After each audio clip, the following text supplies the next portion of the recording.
All right, we're back with another fight picks video for UFC 252, the biggest heavyweight fight in UFC history. DC versus Stipe 3. It's crazy night of fights we've got ahead of us. Starting the night is Kai Kamaka versus Tony Kelley. Man, what's your thoughts on that fight?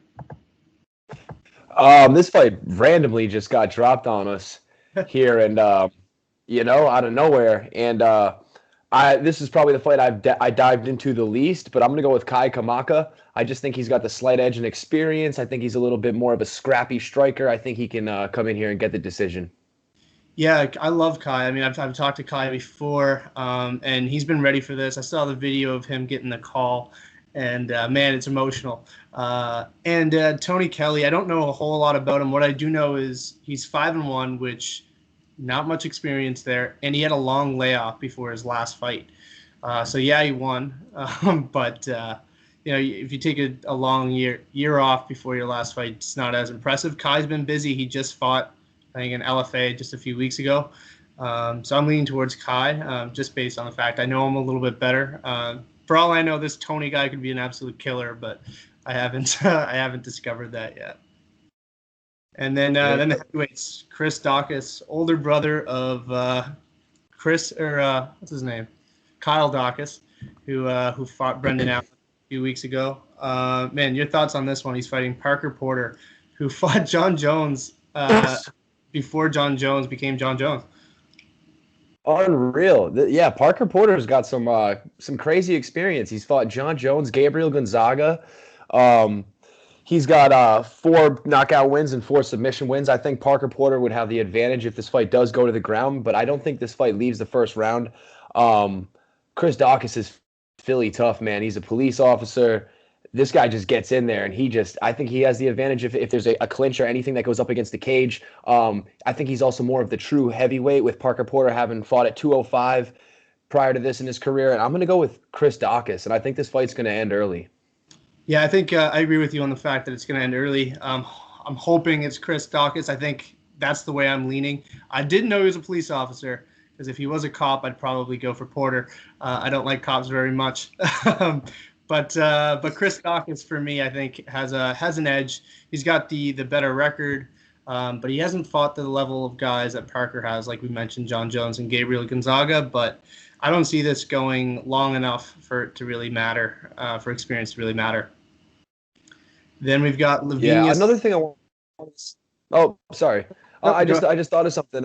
Porter should be on a 5-fight win streak, but he actually got disqualified with shots to the back of the head over one of his opponents. So he's on, not a tear, but I mean he's been doing well, So it's interesting. Yeah, it is good. I think the only reason I'm leaning Chris is because I know what his brother can do. Like, his brother really, really impressed me. And usually, if 2 brothers are fighting out of the same camp, one's, they're both good. You look at the Pettis brothers, the Burns brothers. You can make an exception there for Diego Lima, but he's good. He's just not at the level of his brother. But yeah. So because of his brother's fight, I'm leaning towards Chris. And then Ashley Yoder and Livia Souza. Oh, Yoder versus Souza. Is that the next fight? Yeah. There's so many different formats. So you can go on Tapology, you can go on UFC, and you will see a different format for this card. It's unreal. I don't know the order. I'm just going based on Tapology, which is probably not the correct order. But yeah, let's do that one. Yeah. That's the order. All right. I'm going to go with Hanada Souza in this fight, but I believe that this fight's going to be much closer than what people are expecting. Souza was on a 4-fight win streak, and then she lost to Van Buren. She's a former Invicta champion, but she's had a little bit of time off here, and Yoder's going to have a height and significant reach advantage, and she's coming off that split decision to Marcos, and I just think it's going to be a closer fight than people think. I don't think Souza's going to be able to just take her down immediately and submit her like people may think that she will. And it's a good rebound fight, I think, here for Souza, and it'll look great if Yoder can get the victory too. But I'm going to go with Souza, likely, I think, by decision. Yeah, I was on the fence with this one. Livia Souza has a much better record on paper. But those Brazilian records are really misleading, especially coming into the UFC. But I thought she's looked great. That being said, man, Ashley Yoder is very unorthodox. Like, she's just very awkward to fight.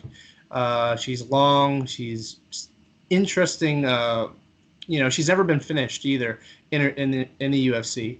And her losses come to Randa Marcos, Mackenzie Dern, Angela Hill, and Justine Kish.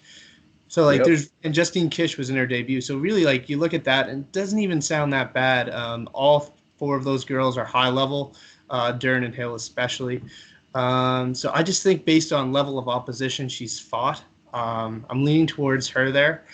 But, man, like you said, either way, I think it's going to be close. I think it's going to be decision. I don't see either girl finishing the other. So, decision, but I have it going the other way.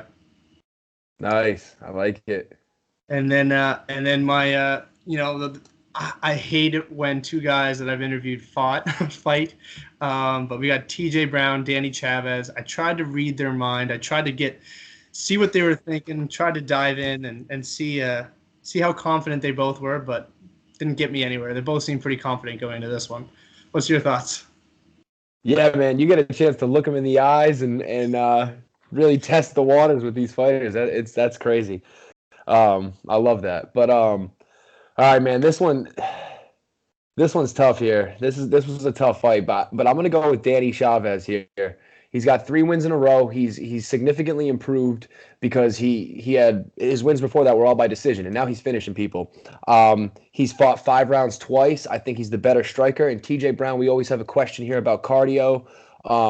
He has 6 of his 7 losses by finish, and he's been finished before. So I think Danny Chavez can come in here and get the finish. Yeah, this one's hard for me. I've tried to watch a lot of Danny Chavez's fights, and for me, I don't know why. If you're not a Combate, LFA, Brave, Titan, I try to ride the Anthony Ivy, and I was like, yeah, this guy's got a lot of hype behind them. But for me, if they don't come from one of those big organizations, they don't convince me that they're UFC ready. That being said, man, Danny Chavez fights out of Florida, so those Jorge Masvidal type guys. He's going to be tough. He's going to be durable. TJ Brown, on the other hand, I mean, he fought on the Contender Series, and he looked really, really good there, getting that arm triangle choke. Jordan Griffin, I mean, he fought him on short notice, and Jordan Griffin's tough as nails. So I don't know. I'm leaning towards TJ Brown. I think he's got what it takes to beat Danny Chavez, and but man, this one's a toss-up for me. I can see it going either way. I just don't think we've seen what Danny Chavez is capable of, just based on the organizations he's competed in. For all I know, he could go in there and be an absolute monster, but I'm not convinced.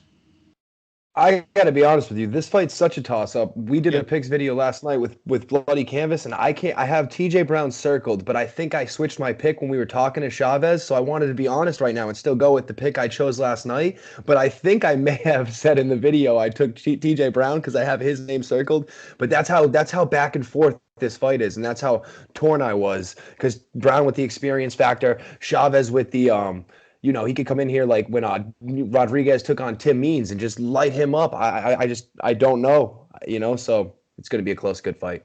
This is the first time I've ever betting on picks, and I think this is the hardest card for me so far, because I'm looking at every fight and I'm like, I don't know.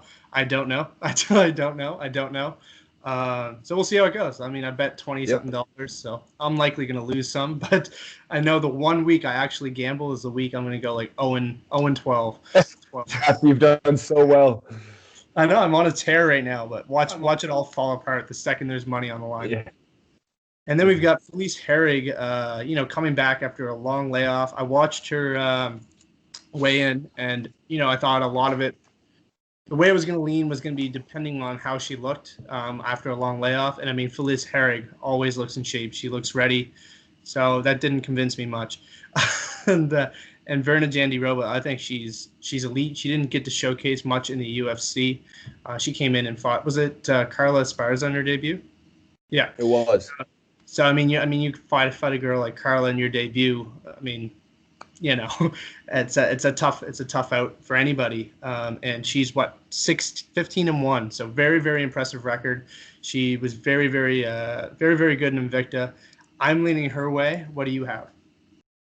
Yeah, here we go. Another Brazilian fighter with one of those records. She did put in some work with Invicta, became the champion, 5-round split decision victory over Inoue, and then she fought Esparza in her debut, and she fought well. She got taken down in the first round and held down, but I thought she won the second round, and the third round was close, but Esparza used her wrestling to kind of grind her out. I just don't think Felice Herrig, at 35 years old, coming off of a 2-year layoff, coming off of an ACL surgery, is going to be able to do that to Virna Jandiroba. 7 of her submissions come in the first round. 12 of those 15 wins come by submission.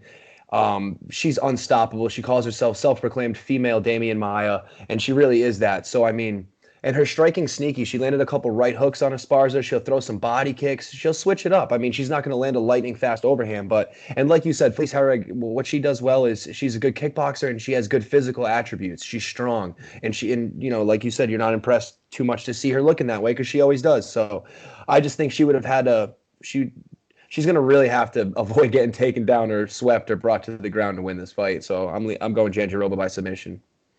Yeah, I mean it's hard because she is coming off a long layoff. Herrig is, so for all we know, she could be 10 times the fighter she was last time out, or there could be a lot of ring rust.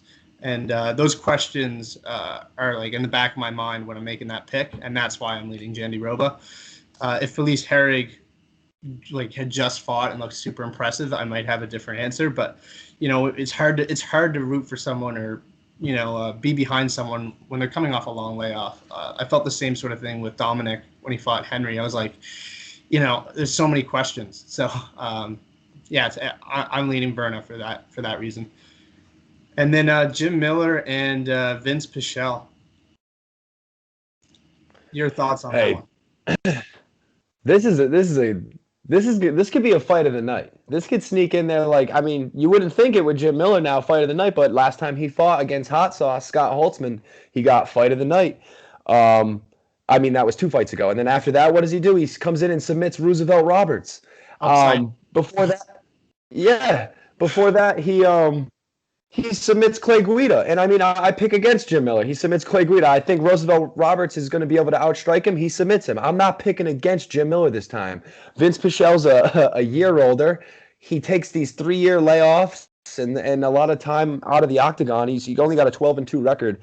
But he's fought 7 times since 2012, actually, and they're both coming off of wins against Roosevelt Roberts. Vinc Pichel, I think, did show us more in the Roberts fight because he got to fight him longer.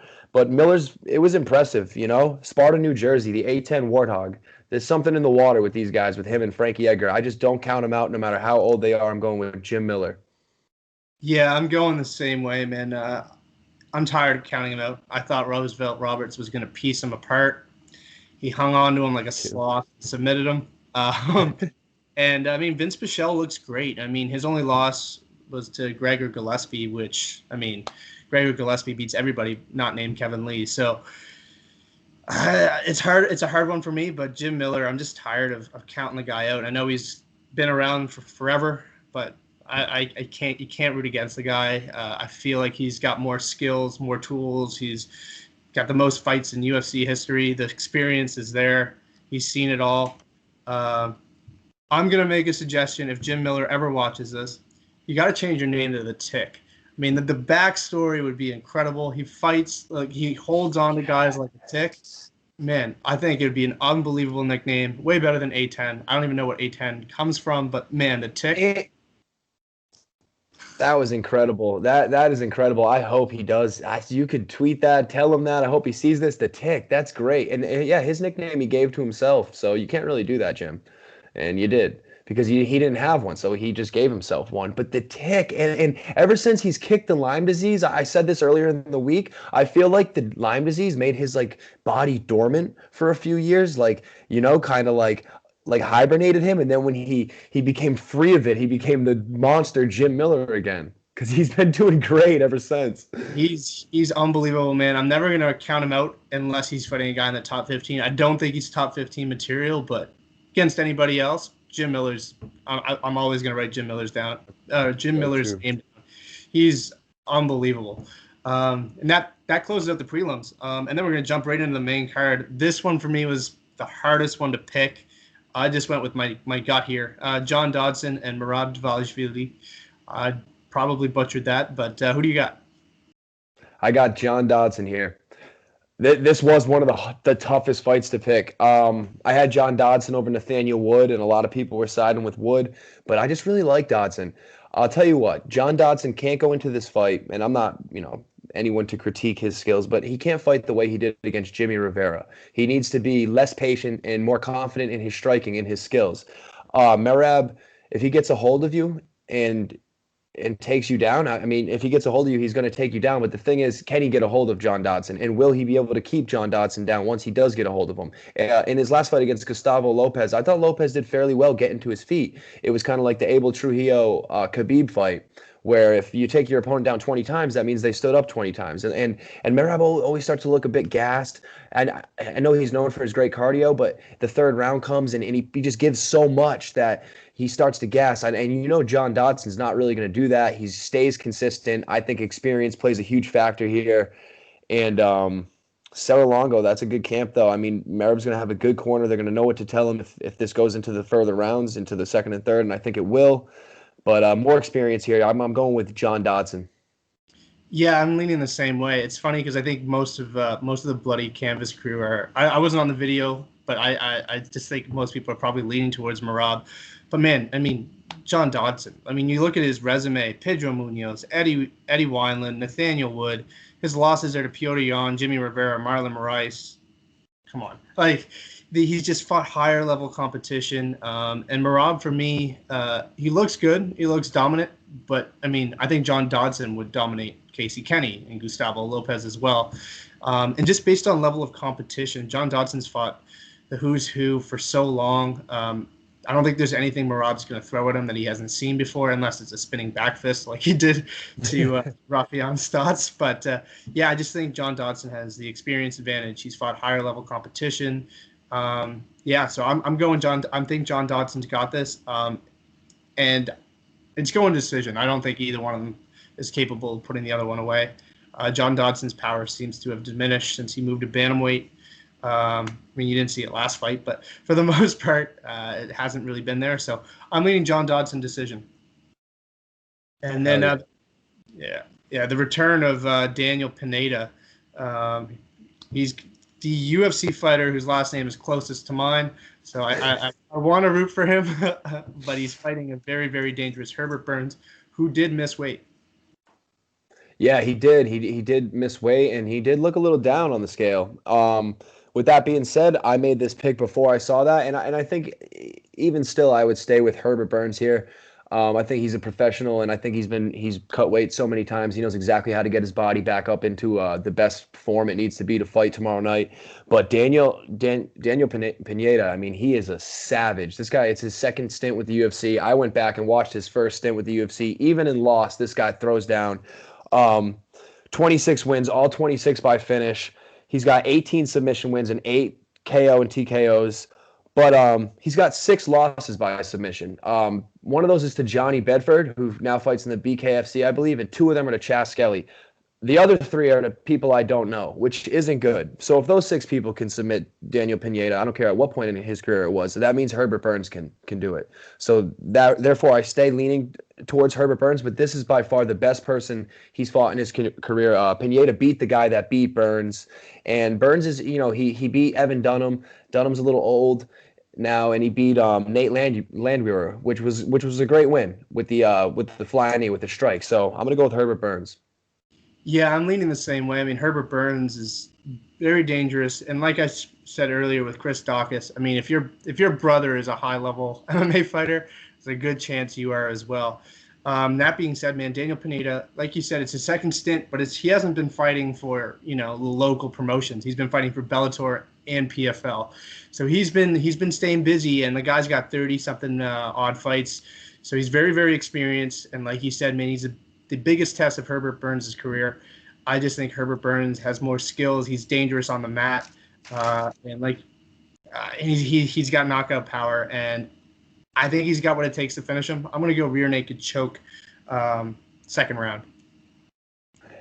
I'm calling it. I'm not betting on it, but I'm calling it. And then JDS and Jairzinho Rozenstruik. This is another fight. When I first looked at it, I was torn. But then Then something hit me, and I made my decision, and I'm going to go with Jairzinho Rozenstruik. I do fear that the knockout he received from Ngannou could play a factor into this fight, and that there could be some lingering effects. I do think that's possible, but I also think there's lingering effects from Junior Dos Santos' last 2 fights, his 11 rounds against Cain Velasquez, and his age.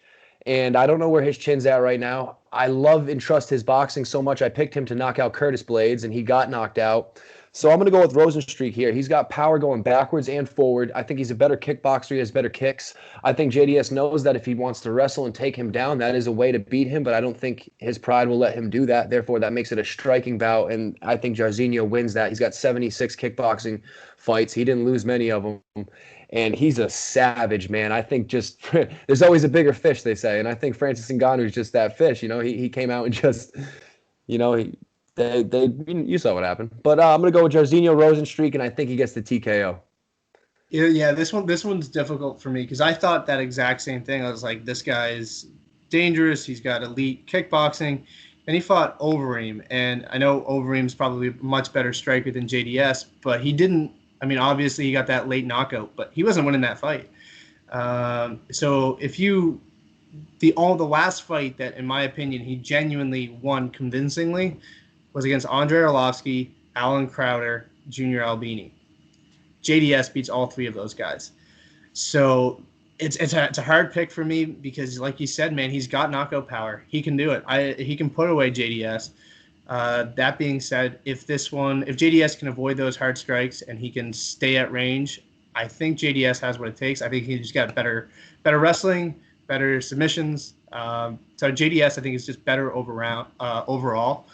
But that's also what I said about Alexei Oleinik last weekend, and he got caught. So it's a toss up for me, but I'm going the other way. I'm going JDS. He's got a lot more experience, and I don't think he gets caught. But I might eat my words. So we'll see.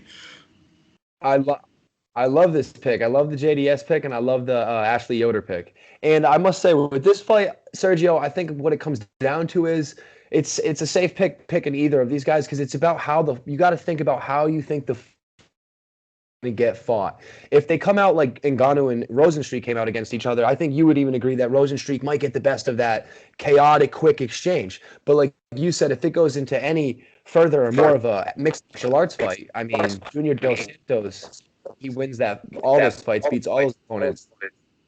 And like you said, Rozenstruik was not doing well against Alistair Overeem, and Heaney even took him down a couple of times. So yeah, I mean, it all really depends on if we were told how the fight was going to go, like this is going to be a stand-up war, like they're going to swing. It's a lot easier to predict, but right. But I don't know. It's a toss-up for me. And then coming event, Sean O'Malley, biggest fight of his life, facing Marlon Vera, also biggest fight of his life. Marlon Vera has a chance to hype train, and Sean O'Malley has a chance to really call his next fight, man. If he beats Marlon Vera, he can call it whoever he wants at 135. Who do you have for this? Oh man, Sergio, this is another one. This was so tough. It's like, how do you choose between these 2 guys? You got Sean O'Malley, where he has like what we call like the ascension here. He has the whole ascension, just flying up the rankings, and that momentum, I think, means something.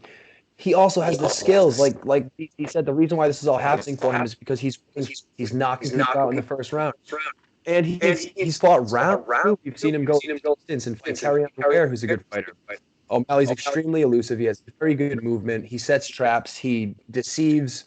And he does everything well in the striking department. My question is, how is he going to handle Chito Vera once Chito gets his hands on him? He's a legitimate Brazilian Jiu-Jitsu black belt. He submits people like Brian Kelleher very quickly. And I think he's the more violent, more physical fighter here. If he can make it a Chito can easily, I think, catch O'Malley with O'Malley trying to do something a little too fancy or maybe underestimating Vera. And I also think Vera has the advantage with like the knees and the elbows and the clinch or any type of dirty fight that gets made here. But O'Malley, I think, is going to try and use his movement, keep the distance, keep using prodding attacks, and keep Vera at bay to win this fight by a unanimous decision. That's what I'm going to go with, Sean O'Malley. Yeah, I have Sean O'Malley. Same sort of same sort of fashion. He's long. He's very, very long. You saw it against Eddie Wineland. The one thing for him is he's got to avoid that spinning shit. Like, if he keeps spinning like he did against Eddie Wineland, you could be in a lot of trouble because Cheeto could grab you. If he can avoid that and just kind of stay cool, calm, and collected, I think he pieces Vera apart. I don't think he finishes Vera, but I also didn't think he was going to finish Wineland. So I don't know. As for the grappling, man, for me the most impressive Sean O'Malley I've seen on the mat happened not in the UFC. When he submitted Takanori Gomi, I was like, man, this guy is legit. So yeah, it didn't happen in martial arts, but I think Sean O'Malley can hold his own on the ground if it ends up going there, and for that reason, I think he wins comfortably via decision. No, that was the Quintet Ultra submitted Gomi, right? Yeah, submitted Gomi, drew Melendez, and got submitted by 285 Hector Lombard. So no shame in that. And then we have the main event, the biggest heavyweight fight in martial arts history. We got Daniel Cormier, Stipe Miocic 3. What do you got? I'm so excited for this fight. This is one of those fights, Sergio, when they walk out, I'm going to have goosebumps in real life, like I'm there. And I feel bad for DC that he's really going to retire after this and walk into this and do this fight with no fans. I do find a sadness there in that. It almost leads me to believe it won't be his last fight, win or lose. And I could bring up countless times where DC said things on tape where he didn't do it on purpose, but he was lying. He didn't know it. But in the future, when you look back, the things he said about Brock Lesnar, when he disrespected my boy Stipe here, they were lies, some of them. And, or they didn't come to fruition, if you will. But I also love Daniel Cormier. He's also my boy. I love both of these guys. It's so hard to pick against either one of them. I call Stipe the greatest jock to ever live. He's like the most evolved form of a jock who just never quit on himself. He never quit on pro baseball. He never quit on fighting, and now he became a heavyweight champion. And then you got Daniel Cormier. This guy does everything good, and I think he's won 4 out of 5 rounds against Stipe. I think the only time he slipped up is when Stipe adjusted and caught him with those body shots. I think he was the better boxer, and I thought Stipe would have the advantage of boxing. I think Stipe's a better wrestler. I think DC's a better wrestler, and I think he can beat Stipe every facet of the fight. I think he'll do some of the same things we saw in the second fight, where he uses his hands to grab Stipe, and he hits him with the shots he needs, and the smaller octagon. I think as well. I think it's a lot of advantage coming into the fight. And Stipe's hesitancy to take the fight and how his training was, how he had to build a gym in his home, it just seemed all a little bit more difficult to deal with than what DC's had to deal with. And it just almost seems like DC just had more capabilities to make this all go smoother for a camp. He also doesn't have the back injury anymore. So I have a lot of reasons to lean DC in this one. I picked DC the other 2 times, so I'm going with DC. Yeah, exact same reasoning for me. I mean, we've seen it before. Like I said with the Rozenstruik, JDS, it'd be nice if we knew how this was going to play out. We saw the Cormier fight and Stipe fight twice, and DC won every second of it, like he said, until he got caught. So for me, I think he's going to learn from that. He's like, okay, if I hit with one body shot, I'm going to wrestle, or whatever he's going to do, whatever adjustments he's going to need to do, he's going to make them. I think Stipe is going to change his plan as well, but I thought he was going to make a lot more changes going into the second fight than he actually did. And for me, the big thing there is he also doesn't have the camp that DC does. I know a lot of guys like the smaller camp, but at what point do you have to make the move and be like, look, I got to go to ATT for this camp. I'm fighting the biggest fight of my life. I cannot be training with these guys. I got to go and train with whoever it happens to be, Andrei Arlovsky, JDS, whoever you need to train with. Go do it, because you're fighting an absolute monster in Daniel Cormier. And I didn't see those changes. I mean, he's training out of it, like you said. I mean, he's setting stuff up there, and Daniel Cormier is working with Luke Rockhold, Cain Velasquez. He's got a much higher level camp, and for that reason, I'm leaning towards DC. But that being said, man, I have so much respect for Stipe. How easy would it have been to call it quits on a career when you got knocked out by Stefan Struve? You get knocked out by Stefan Struve, you turn that around, become the greatest heavyweight champion of all time. Man, nothing but respect for him. And if he wins, man, he's surprising me. proving a lot of doubters wrong, but I'm leaning towards DC on this one. And he can't. I mean, he has won a fight against DC. That's what's crazy. So it's like he can come out here and win this. And you're right. He could have called it quits at that point in his career, and he didn't. And I tell people one of the most epic moments in MMA history. I say, if you want to get fired up before a workout, you don't always need to listen to music. You can watch things. You can watch sport events. And one of those events is Fabricio Verdum versus Stipe Miocic in Brazil. And Stipe walks out to MGK's Till-Eyed Guy, and thousands of people boo him. And then he knocks out the champion to get the belt himself. And you know the rest of the story. It gives me chills to this day. Another thing I wanted to talk about with this so briefly is if there is any eye pokes, I think they are mentioning. Stipe had the retina's serious, and if DC does manage to accidentally even do it, or if it happens at all, I think it could demoralize Stipe a little bit, you know, and I think that's something to look out for in this fight. There was something else I was gonna say, I can't quite remember, but regardless, this is gonna be epic. Imagine if an eye poke ends this fight. Oh man, I would be heartbroken. I would be absolutely heartbroken. But that's it. We'll see you guys next time. All the best. Peace.